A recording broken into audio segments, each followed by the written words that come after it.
Hi friends, today Sunday special கருவாட்டு குழம்பு எப்படி செய்கிறதுன்னு பார்க்கலாம். நான் வெங்காயம், தக்காளி, பச்சை மிளகா போட்டு வதக்கிட்டுருக்காங்க. இது முன்னாடியே நான் எடுக்கலை, இப்போ தான் எடுத்திருக்கேன். கத்திரிக்காய், முருங்காய் போட்டு நல்லா வதக்கிக்கிட்டு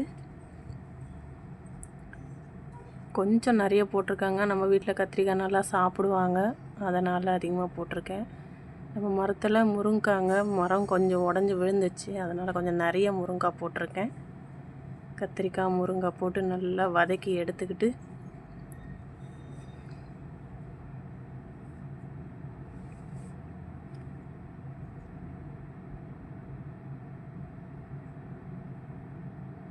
பிறகு அது என்னது வெள்ளையாக இருக்குன்னு பார்க்குறீங்களா? அந்த முத்தின முருங்காயை வேக வச்சு அது உள்ளே இருக்கிறதெல்லாம் எடுத்துகிட்டு போட சொல்லியிருக்கேன் எங்கள் பாப்பா. நல்லாயிருக்கும், டேஸ்ட்டாக இருக்கும் அப்படின்ட்டு, அதனால் அப்படி போட்டிருக்கேன்.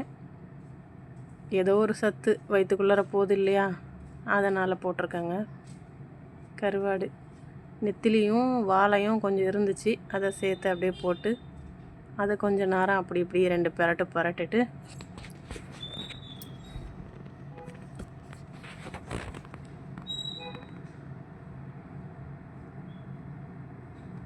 தேவையான மிளகாய்த்தூள், குழம்பு மிளகாய்த்தூள் கொஞ்சம், வெறும் மிளகாய்த்தூள் கொஞ்சம் போட்டிருக்கேன். நாங்கள் காரம் அதிகமாக சாப்பிடுவோன்றதுனால நிறைய மிளகாய்த்தூள் போட்டிருக்கேன்.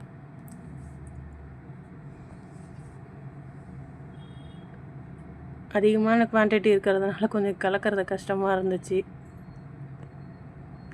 புளி தண்ணி கொஞ்சம்,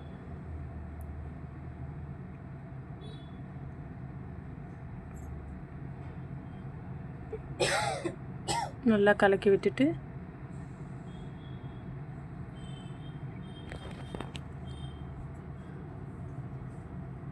அந்த முருங்கைக்காய் வேக வச்ச அந்த தண்ணிங்க, அது ஏன் கீழே ஊற்றணும், நல்லத்தானே சாப்பிட்டா அப்படின்ட்டு அதை போட சொன்னாங்க. சரின்னு போட்டாச்சு. ஆனால் டேஸ்ட்டு செம்ம சூப்பராக இருந்ததுங்க கருவாட்டு குழம்பு.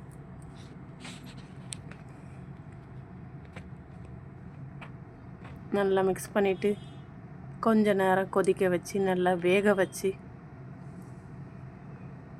கொஞ்சம் மூடி போட்டு வேக வைப்போம். அவ்வளோதாங்க, சூப்பராக ரெடி ஆயிடுச்சு. பார்க்கவும் இல்லைங்க, சாப்பிடுவோம். நிச்சயமாக ரொம்ப நல்லா இருந்தது. வீட்டில் எல்லோரும் நல்லா இருக்குன்னு சாப்பிட்டாங்க. டுடே நீங்கள் எல்லோரும் என்ன செஞ்சீங்க, என்ன சாப்பிட்டீங்க, கமெண்ட் பண்ணுங்கள்.